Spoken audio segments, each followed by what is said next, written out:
And I would say Washington is probably the biggest reach, but terrible defensively last year. Yep. I think Dan Quinn doesn't fix all the problems, but fixes a lot of them.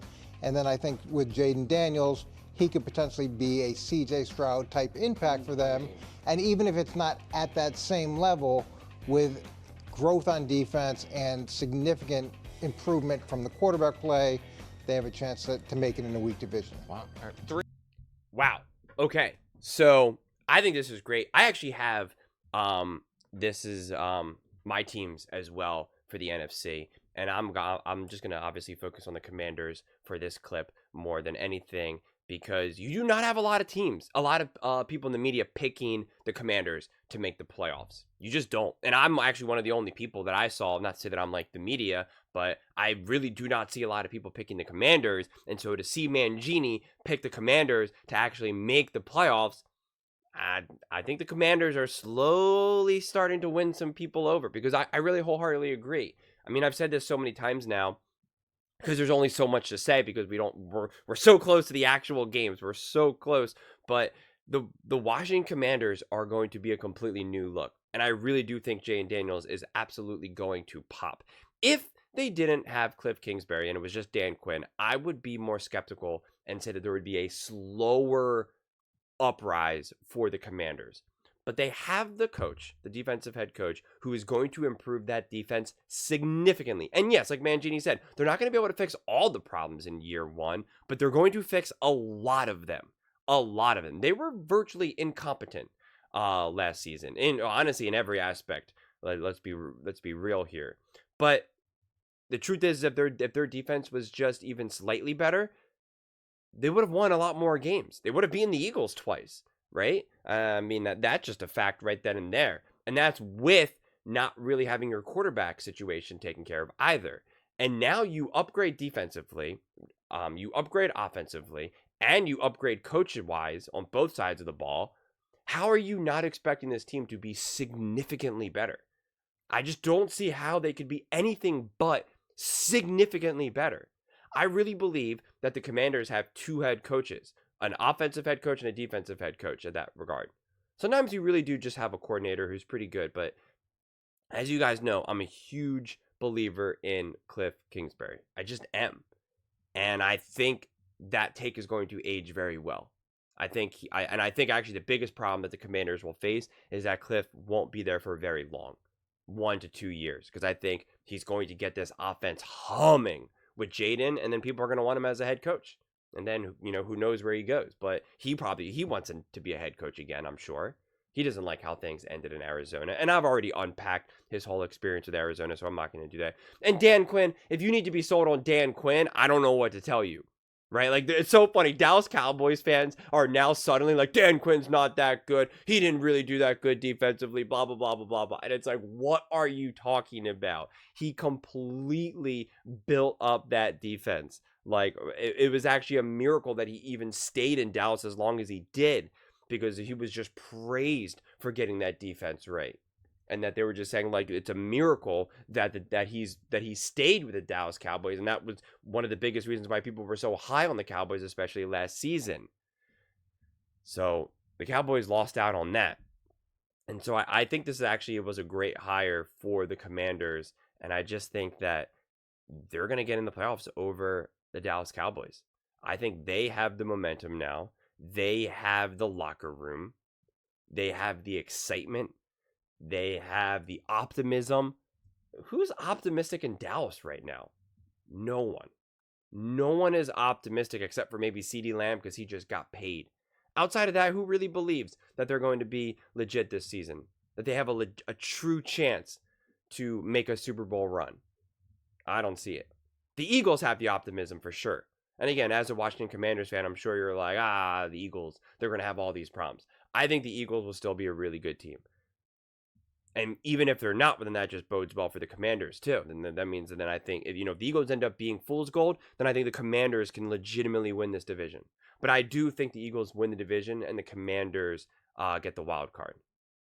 And so this is the way how I have it set up with the Lions, the 49ers, the Falcons, the Eagles, the Bears, the Packers, and Commanders. I have a couple question mark teams like the Rams as well as potentially the Minnesota Vikings. So I don't know, but if you said you had to pick right now, what would it be? This is probably where I would lean. It would maybe be a question mark between the Commanders and the Rams, because I do think the Rams will be much better than people believe as well. But I think the Commanders have the potential to eat in the NFC. I think there's a great chance that they can go 4-0. I think they can beat the Cowboys twice and beat the Giants twice. I think it's possible that they could split with the Eagles. They got to see when they play.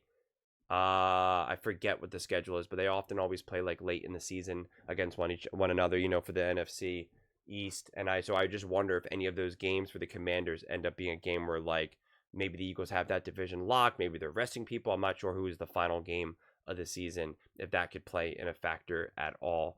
But I really do think that the Commanders are really in a great spot, and I just think that they have that youth now, and they have that excitement, and like Mangini's kind of saying too, in terms of Jayden Daniels potentially having this CJ Stroud effect. I think it's very similar when you think about it, where you have this young quarterback, this young dynamic quarterback. You have a great defensive head coach. And defensive head coaches are usually pretty good at setting up culture, especially because they're just a little bit more serious and harder. It's a little bit more personality driven than, say, offense. Offense can be a lot more cerebral, which I think sometimes, depending on the coach, can be maybe potentially a little bit more difficult to establish a culture and just kind of an overall team feel. So I think Dan Quinn has that going for him. And they have a great younger, innovative offensive coordinator, which is who the Texans have in Bobby Slowick and who the Commanders have with Cliff Kingsbury. So there are a lot of parallels. The question is do the Commanders have enough players? Are the players actually good enough? What does the roster actually look like?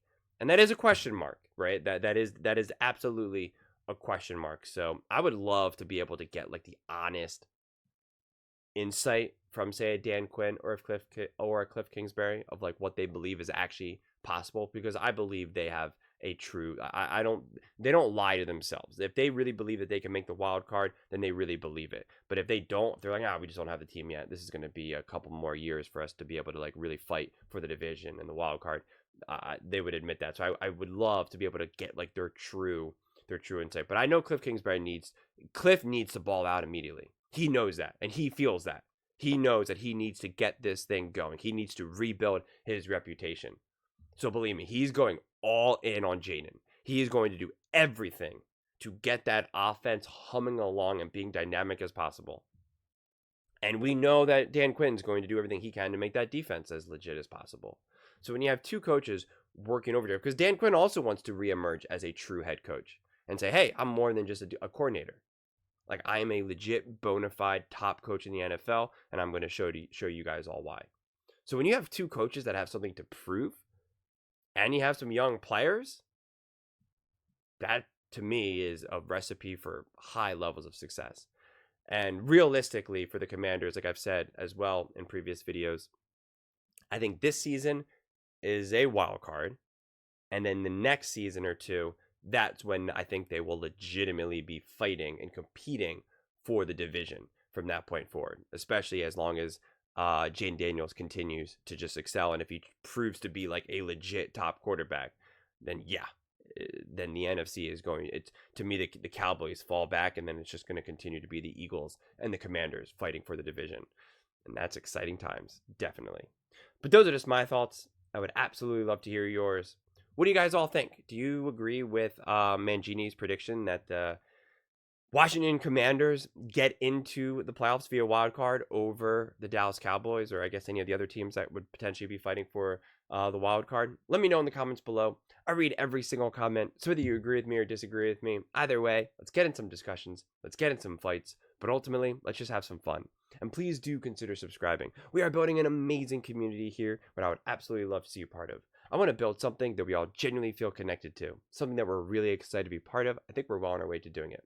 And please don't forget to give this video a thumbs up, as it really does help with the visibility and the algorithm. Thank you so much, and see you next time.